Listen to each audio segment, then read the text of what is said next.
Hello guys, আসসালামু আলাইকুম। Welcome to my first blog. আজকের ব্লগটা সবচেয়ে বেশি ইন্টারেস্টিং হতে যাচ্ছে, কারণ এটা আমার জীবনের প্রথম ব্লগ। আজকে আমি আমার ব্লগটা শুরু করতে যাচ্ছি আমার সবজি ক্ষেত দিয়ে। আর সবজি ক্ষেতে গিয়ে এমন একটা কাহিনী হলো আমার সাথে, যা দেখে আমি পুরাই অবাক হয়ে গেছি। আমি এটা আশা করিনি, কিন্তু আমার সাথে হয়ে গেছে। প্লিজ দেখতে থাকুন। ফাইনালি গাইস এসে পড়েছি আমি আমার সবজি ক্ষেতে। এটা একটা বাড়ি, কাজ চলতেছে।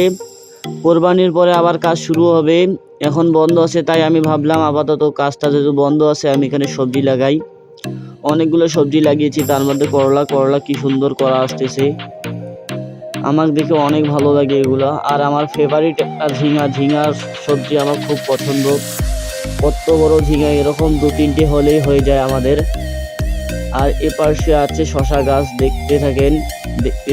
দেখাচ্ছি শশা গাছ। কি শশা, এগুলো শশা আমি সালাদ হিসেবে বিকালবেলা খেয়ে থাকি। অনেক সুন্দর লাগে মরিচ পেঁয়াজ দিয়ে খেলে। এখানে দেখুন বড় একটা শশা হয়েছে, অনেকগুলো ফুল এসছে শশার। যত মাতৃফুল বেশি হবে তত শশা বেশি হবে, এটা তো সবাই জানেন আপনারা।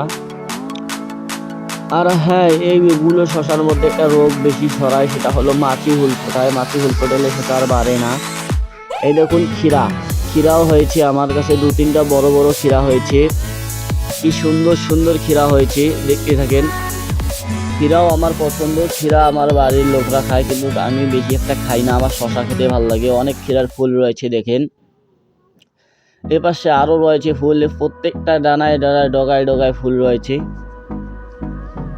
আর এখানে দেখুন অনেক ফুল, বিশাল একটা করে হবে এগুলো 4-5টা 1 কেজি হয়ে যায়। এখানে দেখুন, এখানেও রয়েছে ক্ষীরা, এই যে কত বড়। প্রত্যেকটা গাছেই কম বেশি মাতৃ ফুল আসতেছে। এই দেখুন ক্ষীরা, এটাও ক্ষীরা বড়, এটা হাইব্রিড ক্ষীরা। ও যেগুলো আপনারা আগে দেখলেন ওগুলো হলো বেশি ক্ষীরা, এটা হাইব্রিড ক্ষীরা। এটার দাম বেশি একটা না, এটা মাত্র 20-30 টাকা হলে বাজারে পাওয়া যায়। আর এটা হাইব্রিড শশা, এটা অনেক বড় বড় হয়। কি ফুল আসছে দেখেন, মাতৃ ফুল দিয়ে ভরা গাছ। এই দেখেন কত মাতৃ ফুল, বড় বড় হবে এগুলো শশা, বিশাল একটা করে হবে। এগুলো রান্না করে খাওয়ার জন্য আমি রোপণ করছি।